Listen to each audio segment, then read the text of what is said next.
Doctor साहब मेरी गर्दन में नस दब गई है, हाथों में बहुत दर्द है।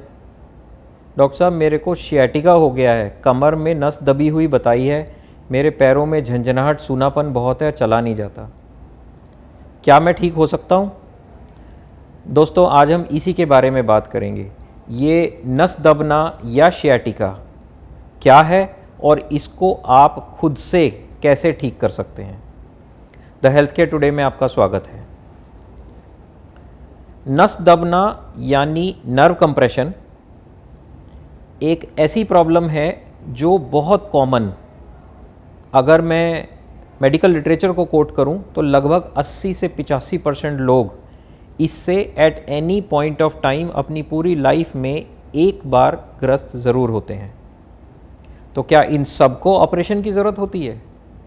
नहीं दोस्तों, इनफैक्ट मेडिकल लिटरेचर ये साफ साफ बताता है कि इनमें से ज़्यादातर लोग 80-85% तक लोग अपने आप कुछ छोटे छोटे प्रिकॉशंस लेकर या कुछ छोटे छोटे नुस्खे आजमाकर ठीक हो सकते हैं। ये शियाटिका है क्या? शियाटिका दरअसल नाम आया है शियाटिक नर्व से। शियाटिक नर्व वो नर्व है जो हमारी कमर से शुरू होकर पैर की उंगलियों तक जाती है। इस नर्व का नाम है शियाटिक नर्व। तो किसी भी वजह से अगर ये नस कमर में दब जाए तो उस नस के साथ साथ जो दर्द, झंझनाहट या सूनापन जाता है उसको शियाटिका बोलते हैं। गर्दन में अगर यही नस दबे तो उसको सर्वाइकल स्पॉन्डिलाइटिस या कॉमनली सर्वाइकल कह देते हैं, और उसकी वजह से हाथों की उंगलियों में झंझनाहट होना, सूनापन होना या दर्द होना एक कॉमन कंडीशन है। आमतौर पे ऐसा देखा गया है कि जो लोग सीडेंटरी लाइफस्टाइल यानी बैठ के करने वाले काम करते हैं, लंबे समय तक बैठ के लैपटॉप पे काम करना, लंबे समय तक बैठकर लिखना, पेंटिंग या सर पे भारी वज़न उठा के जो चलते हैं जो लोग, उन लोगों में ये कंडीशन ज़्यादा पाई जाती हैं। तो इन्हें ठीक कैसे करें? सबसे पहला स्टेप है प्रिवेंशन। प्रिवेंशन मतलब अगर आप भी लंबे समय तक बैठकर काम करते हैं, आप भी स्मोकर हैं, आपकी फैमिली में डिस्क की प्रॉब्लम की या नस दबने की प्रॉब्लम की हिस्ट्री है, तो ये जान लीजिए कि आप नॉर्मल से ज़्यादा रिस्क है आपके अंदर भी ये प्रॉब्लम होने का। तो अगर आप कुछ प्रिकॉशनरी मेजर्स लेंगे, जैसे एक ही पोस्चर में लंबे टाइम तक ना बैठना, कमर की स्ट्रेंथनिंग एक्सरसाइज करना, गर्दन की रूटीन एक्सरसाइज करना, हर 1-1.5 घंटे में उठ के जेंटल गर्दन की स्ट्रेचिंग और कमर की स्ट्रेचिंग, अगर आप स्मोकिंग करते हैं तो वो छोड़ना, अगर आपका ऑक्यूपेशन भारी वज़न उठाने का है तो उसको किसी तरह ऐसे मॉडिफाई करना कि कमर पर या गर्दन पर डायरेक्टली उसका प्रेशर ना आए। ये कुछ ऐसे मेजर्स हैं दोस्तों जिससे नस दबने के चांसेस सिग्निफिकेंटली कम हो सकते हैं।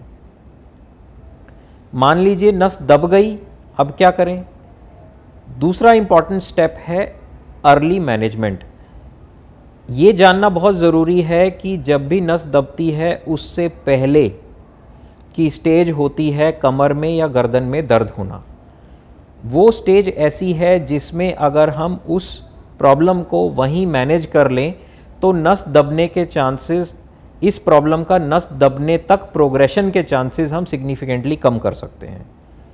ऐसा देखा जाता है दोस्तों कि हिस्ट्री जो टिपिकली जो लोग हमारे पास प्रेजेंट करते हैं वो आते हैं कि डॉक्टर साहब मैंने झटके से कोई सामान उठाया था, कमर में दर्द हुआ, मैं अपना काम करती रही, 2-3 दिन के बाद मेरे पैर में बहुत ज़्यादा दर्द होने लगा, अब तो मैं कल रात से तो उठ ही नहीं पा रही हूँ। दोस्तों दरअसल जो पहला झटका था उसने कमर की डिस्क को टियर किया, जिसको हम एनुलर टियर कहते हैं, और ये फर्स्ट स्टेज होती है डिस्क बाहर निकल के नस को दबाने की। अगर हम इसी टाइम पर इसको मैनेज कर लें तो इस प्रॉब्लम को आगे प्रोग्रेस करने से रोका जा सकता है। और मैनेजमेंट के सबसे अच्छे तरीके क्या हैं? मैनेजमेंट का सबसे अच्छा तरीका आपके शरीर में खुद ही प्रेजेंट है। जैसे ही शरीर में कोई इंजरी होती है, शरीर उसको ठीक करने की कोशिश करने लगता है, और जो दर्द है वो हमारे शरीर का मैसेंजर है। दर्द जब हुआ है तो शरीर बता रहा है कि कुछ गड़बड़ हो गई है, आराम कीजिए। तो दोस्तों ऐसा पाया गया है कि 48 to 72 hours of bed rest जिसके साथ कुछ हल्की फुल्की पेन किलर, थोड़ी गर्म ठंडे की सिकाई, और वो कोई भी काम आगे करना जिससे ये प्रोग्रेस हो सके। अगर हम इन 3-4 चीज़ों का ध्यान रखें तो 70-80% ऐसे एपिसोड्स को हम हॉल्ट करके रिवर्ट कर सकते हैं बैक टू नॉर्मल। जैसे कहीं और कट लगता है या चोट लगती है तो बॉडी उसको हील करने की कोशिश शुरू कर देती है, ऐसे ही जैसे ही एनुलर टियर या डिस्क में रप्चर होता है बॉडी उसको हील करने की कोशिश शुरू कर देती है। लेकिन हमें उसके लिए बॉडी को समय देना होता है, हमें उसके लिए बॉडी को सही एनवायरनमेंट देना होता है। अगर सही एनवायरनमेंट की बात करें तो उसमें ये सब चीज़ें भी आती हैं। अगर आप स्मोक करते हैं, स्मोक करते रहेंगे तो बॉडी की हीलिंग कैपेसिटी कम होगी। अगर आप डायबिटिक हैं और डायबिटीज़ अनकंट्रोल्ड है तो बॉडी की हीलिंग कैपेसिटी कम होगी। अगर आपको थायराइड है और आप मेडिसिन टाइम पे नहीं लेते हैं तो हीलिंग कैपेसिटी कम होगी। अगर आपके अंदर विटामिन डी की डेफिशिएंसी है तो हीलिंग कैपेसिटी कम होगी। तो दोस्तों, अपनी बॉडी के ज़्यादातर पैरामीटर्स, ब्लड टेस्ट और routine checkups up to date रखिए। अगर कोई डेफिशिएंसी है तो उसको मैनेज करना इम्पॉर्टेंट है, और उसके अलावा वो काम जिससे कमर पर डायरेक्ट या इनडायरेक्टली प्रेशर आ सकता है, अगर हम वो कुछ दिन ना करें तो डिस्क टियर अपने आप को हील कर सकता है। जो इससे अगला स्टेप है वो ये होता है कि आराम करने की वजह से डिस्क तो हील हो गई, लेकिन जो बैक की मसल्स हैं वो वीकन हो जाती हैं क्योंकि उन्होंने कुछ दिनों तक काम नहीं किया। तो नेक्स्ट स्टेप होता है बैक मसल स्ट्रेंथनिंग एक्सरसाइजेज, यानी कुछ ऐसी एक्सरसाइजेज जिससे कि बैक की मसल स्ट्रांग भी हो जाएं और डिस्क पे अनड्यू प्रेशर भी ना आए, ताकि जहाँ से डिस्क फटी थी वहाँ से दोबारा ना फटे। तो दोस्तों, इसके लिए कुछ सुपरवाइज्ड फिजियोथेरेपी प्रोग्राम्स या ऑनलाइन भी कुछ प्रोग्राम्स अवेलेबल हैं जिसके अंदर आप सिंपल सी 4-5 एक्सरसाइज रोज़ करके अपनी बैक मसल्स को स्ट्रेंथन कर सकते हैं। जिन लोगों को ये प्रॉब्लम क्रॉनिक है, यानी बहुत लंबे समय से चल रही है, शुरू में नॉलेज ना होने की वजह से या समय ना होने की वजह से ये सब काम नहीं कर पाए, और अब ये स्टेज आ गई है कि पैर में परमानेंटली दर्द रहता है, शियाटिका या नस परमानेंटली दब चुकी है, तो उन केसेस में क्या किया जाए। दोस्तों, हमें ये समझना बहुत ज़रूरी है कि नस दबने का जो फिनोमिना है वो दरअसल मैकेनिकल है, यानी कि नस जो डिस्क फटी है उसका मटेरियल बाहर निकलने की वजह से नस दब सकती है, या नस के पीछे की तरफ जो फेसेट जॉइंट्स हैं या कुछ लिगामेंट्स हैं उनकी थिकनिंग की वजह से या उनमें एक्स्ट्रा ग्रोथ की वजह से नस दब सकती है। ऐसा तब होता है दोस्तों जब हम प्रॉपर मसल ट्रेनिंग के बिना डैमेज्ड या इंजर्ड सेगमेंट को बार बार लोड करते रहते हैं।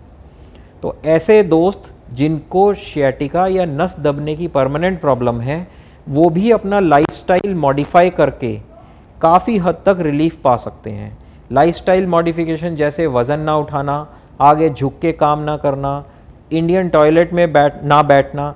सो ऐसी अगर आप ध्यान से समझेंगे तो ये सारी वो एक्टिविटीज़ हैं जिसमें कमर के पिछले हिस्से में बहुत ज़्यादा प्रेशर आता है। इसके अलावा कुछ अलग तरह की एक्सरसाइजेज जिससे कि फेसेट जॉइंट्स या नस के पीछे लगे हुए जोड़ों में प्रेशर ना आए और फिर भी आप एक्सरसाइज कर सके, जिनमें कुछ प्रमुख एक्सरसाइजेज हैं स्विमिंग, वॉकिंग, क्रॉस ट्रेनर या सीट ऊंची करके साइकिलिंग। सो ये ऐसी एक्सरसाइज हैं जिससे कमर के जॉइंट्स पे बिना अनड्यू प्रेशर डाले भी आप बैक की मसल्स को स्ट्रेंथन कर सकते हैं।